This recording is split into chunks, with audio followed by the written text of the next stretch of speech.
To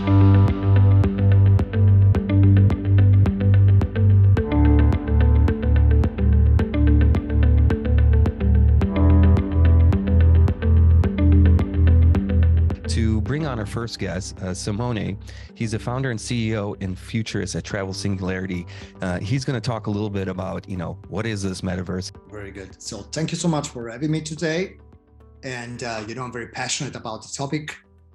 So just a couple of words about myself. I've been working in the travel space for almost 25 years now. But I've always been very passionate about technology, and I've always been a science fiction enthusiast. And so when this all new interest in the metaverse just exploded, I think I was at the right time at the right place, right? It's very difficult to explain what the metaverse is in just 15 minutes, but I will try my best. So first of all, I would like to say, just honestly, brutally honestly, that I'm not a big fan of the word metaverse, right? And I always say that it is probably the worst possible branding we could come up with. Because in case you don't know, the word metaverse comes from a science fiction book, a very dystopic book from the 90s titled Snow Crash, right? And now if you read Snow Crash, you will see that there is this economic collapse, there are drug dealers, there's mafia. So it's not like rainbows and unicorns and beautiful avatars like Mark Zuckerberg is trying to tell us.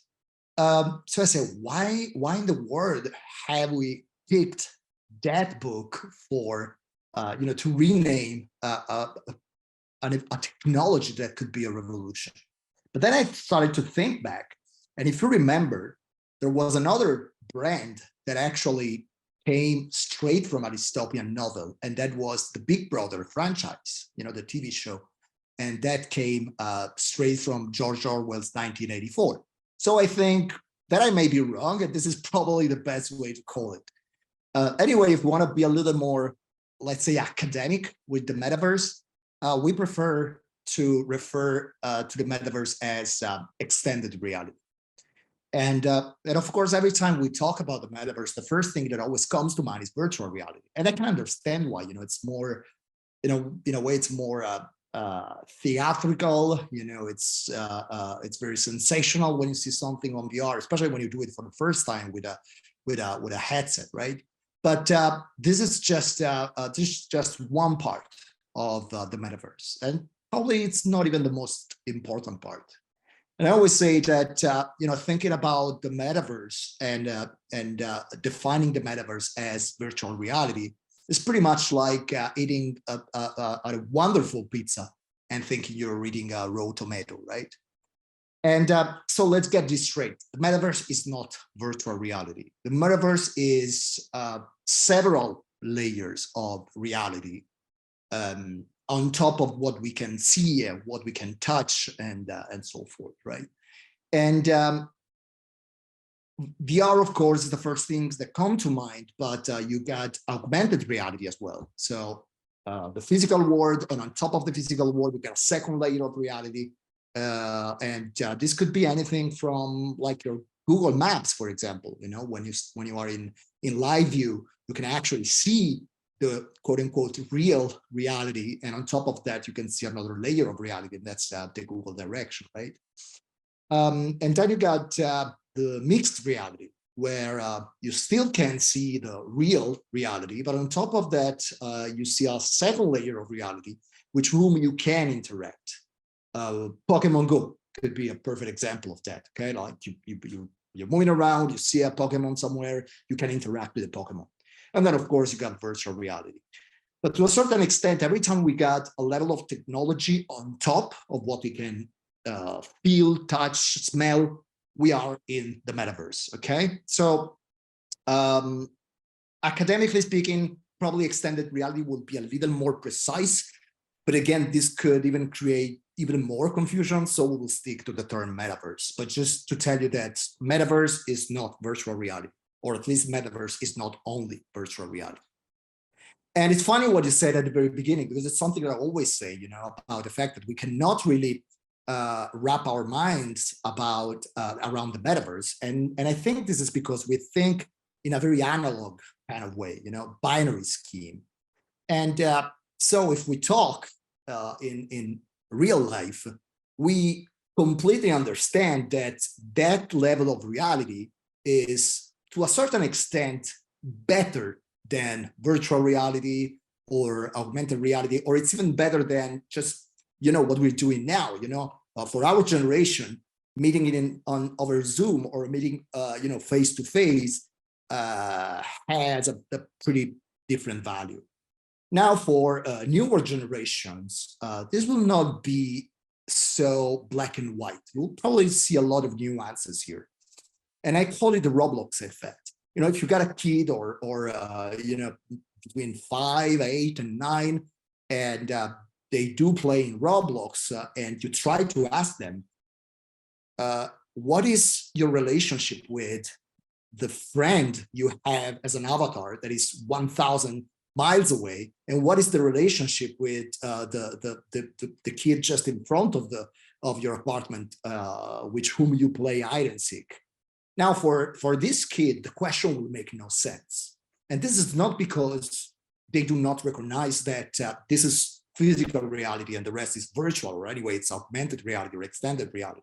Just because from a friendship perspective, this makes no sense at all, okay? For them, it's pretty much the same experience. And this is something that has been discussed heavily by a philosopher that I love, that is called David Chalmers, that wrote a whole book about that called Reality Plus. And he says that in the next few decades, the boundaries between what is real, what is augmented, and what is virtual could be so blurred that we don't even have to think about a distinction between all these different layers of realities. And it's very similar to what happened to us when the internet first came in, right? At the very beginning, if you remember, like mid-90s, what we were doing online and what we were doing offline, these were two complete different realities, right?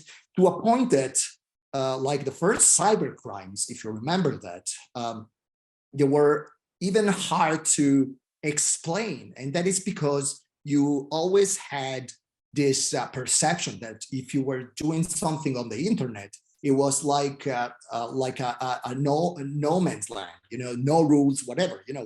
What happens in the internet stays in the internet.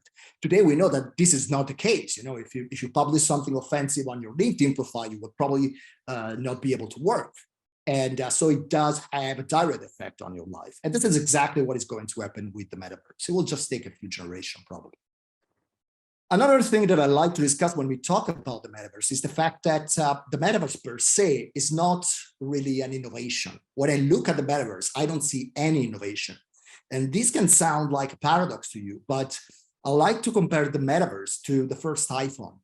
And if you remember, like the iconic Steve Jobs presentation, 2007, first iPhone, the interesting thing about that is that the first iPhone had really nothing really innovative about it. The thing that Jobs did was to take all these technologies that were already existing in silos and just put them together into one single device. You had digital cameras before the iPhone. You had MP3 player before the iPhone, but the genius idea was to put everything in one single device. This is exactly what is happening to the metaverse now, because we've been using VR for 20 plus years now. We've been using augmented reality for years now. So nothing is really new or innovative. It's just that now we call metaverse all these different technologies that just up until a couple of years ago were just working in silos, right? And on top of that, we need to start thinking about the fact that the metaverse could have enormous implications, even in terms of social implications, economic implications, and so forth. And this is just a few. This is just a few of prediction of what could happen in just a few years from now. And this is prediction for the year 2032, right? And the interesting thing to me is that 25% of the population could be in the metaverse at least 1 hour a day in just 10 years, right? And on top of that, this is not coming from me. This is coming from the CEO of NVIDIA. And it says that the GDP of the metaverse can actually get to a point where it will surpass the GDP of the physical world. And we've been talking about that for a while. Now we got a lot of evidence of that, of Apple trying to get into the augmented reality space. And it's not so far-fetched to think that in 10 years, the new iPhone will actually be a pair of glasses. Okay, so we just need to start thinking in different terms when we think about the metaverse, because again, the perception that a lot of people have today is this is just a video game. It's pretty much Second Life on steroids, right? Another part that is very interesting when we talk about the metaverse, or at least the metaverse we want to build, is we're trying to build something that is completely decentralized. And you hear a lot of not so good news about Zuckerberg Metaverse, Horizon. And to a certain extent, it's great that Zuckerberg is bringing attention to the technology. But on the other hand, what Zuckerberg is trying to build is not exactly the way we think the metaverse should be. Because the main idea is that the metaverse should be just some kind of back to the roots of what the web used to be, Web 1 used to be.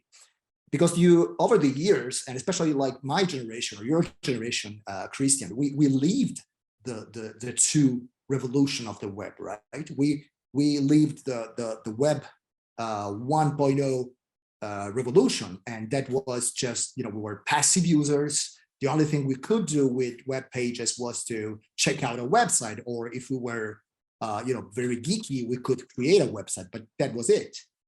And then with social network, we started having all these user-generated contents. But the thing is that it's just an illusion of democracy in the web. And this is because even though we are creating a lot of contents, we don't really own anything, And I work with hospitality a lot, that. And I always say, look, you can work 20 years to be the first one on TripAdvisor. But if tomorrow TripAdvisor goes out of business, or it just decides for whatever reason to charge you to be there, or just to kick you out, you have nothing. That is the Web 2.0 paradigm. And this is what we're trying to change with the metaverse. The main idea is that we can build something that is completely decentralized, and it's not in the hand of just a couple of stakeholders. And I always use this very interesting example to me, and that's an Australian artist that back in 2012 created an Instagram account called Metaverse. So now if you go on Instagram at Metaverse, you will see this Australian artist. Now, the interesting thing is that just a few hours after Facebook rebranded to Meta, they stopped the account. And the reason was that she was, and I'm quoting, impersonating a company. And to me, this is super funny. This artist had the same Instagram account for 10 years, and overnight, it got completely canceled because she decided 10 years ago to take the same name that now Zuckerberg is using. And this is exactly what we're trying to fix with the metaverse. We're trying to go past this centralization of the web. And this is why, there's another thing that I really like when we talk about the metaverse, because when we talk about the metaverse, it seems like it's something like the internet, okay? It's like a big land, we get in, and we can do whatever we want, and we can move from platform to platform. But this is a great idea, but that's not where we are now. Right now, what we have is more a multiverse, so as I always say that, I don't talk about the metaverse, I talk about a multiverse. And this is also a big blocker for innovation, and even a blocker for industries that would like to enter the metaverse. Again, let's take the example of a destination, for example, or an accommodation provider. And let's say they would like to enter the metaverse. Well, the first thing they need to do is to build for one specific metaverse. And now that they build, maybe that environment will not be usable on another metaverse. And so it's very hard for us to predict which metaverse will survive and which one will not survive. You know, the long-term bet here is who will be the MySpace and who will be the Facebook of the metaverse. And even in terms of the user experience, I'm not even talking about the business, but if you take a look at my screen now, this is me on 4 different metaverses. And as you can see, my look is completely different. Not only that, but every time I need to recreate an avatar, and it's a very frustrating experience. It's like signing up for a newsletter, and every time you sign up to a new newsletter, they'd ask you to create a new Gmail account, you know? So this is something that we need to fix. And of course, over the last few months, there were some standards that we're starting to create. You know, the Metaverse Standard Forum is doing a great job. Then we got the Open Metaverse Alliance, but we're still far. You know, there's no such thing as the metaverse now. There are just many metaverses, walled garden platforms. So we're pretty far from this decentralization that we're looking at. It's just a list of just a few, but really there are thousands of different platforms. So like the first question that usually my clients ask me is, okay, I want to get into the metaverse. Now what? And the answer is always the same. So the first thing we need to do is we need to pick the right word for you. And this means we need to go through a few questions to understand if that metaverse has your right demographic, what are the rules in that metaverse, if you need to buy some land in the metaverse, so this is an extra investment that you need to do, and so forth, okay? So whenever I see like an article of, you know, talking about a company entering the metaverse, to me, it doesn't make any sense, because the only thing that company is doing is trying to get into one metaverse, hoping that this metaverse will work in 5 years' time, right? And but you know, there are I don't want to be too pessimistic, but there are a few things that you can start doing in the metaverse as a company, even if you don't want to invest in creating a digital twin, or you don't want to invest in buying land and so forth. And pretty much every single industry can get something out of the metaverse. Again, we've been using virtual reality in some industry for decades. Think about therapy, for example. Okay, there are some papers about the use of virtual reality to treat phobia, like you know, fear of flying, for example, that have been published back in 2000. So that's 22 years ago, right? So it's not really so far-fetched to think that every single industry will be changed by the metaverse. And you know how I feel about that. You know, technology is never like a revolution. Technology is always an evolution. So you don't go from, you know, from a fax machine to the metaverse. You know, there are like tiny steps that gets you there. And today for us, it's just unthinkable, for example, to live in a world without smartphones. But if you look back, the first iPhone was only 15 years ago. You know, that's nothing in the history of humanity. So I will not be so surprised that we will just adapt to the metaverse faster than we think. Another thing that is pretty interesting is the fact that when we sell something on a static website, on Web 2.0, it's a really asynchronous kind of purchase. Okay, you add something to your cart on Amazon, you add something to your cart on Booking.com, and then maybe you can go back a couple of days later and buy, right? So it's the customer journey is pretty long. Now with the metaverse, this is not the case at all, because when you are in a VR environment, and like if you know any gamer will tell you exactly the same, the only thing you need to do is basically you need to click and you buy something. And there was this article that I was reading the other day, and this mom wrote, look, I didn't know what the metaverse was up until I checked my credit card charges for Roblox. And this is my daughter buying digital items in Roblox because it's so easy. You know, it's connected to the account. You just click and that's done. Or think about like a hotel room, and you got 5 avatars looking at the same room at the same time. That's the last room. You know, it creates this sense of urgency that you do not have in a 2D environment. So that is pretty interesting. So I always say, look, you don't want to invest in a metaverse and build a digital twin. Makes total sense, but there are a few things that you can do. You can do, for example, some business to avatar advertisement, meaning, for example, you know, like some Ghost Kitchen are doing an amazing job with that. You know, you're just playing in Roblox, and at some point you see a Deliveroo avatar just running around, and you can click on it and just order your food, for example. That's a typical example of, you know, phygital marketing. You know, part digital and part physical. And then I wrap it up with this. So I think I'm in time. Again, when we think about the metaverse, either you think this will be like a dystopian nightmare, even you think this will be just a hype, you know, a fad, and so forth.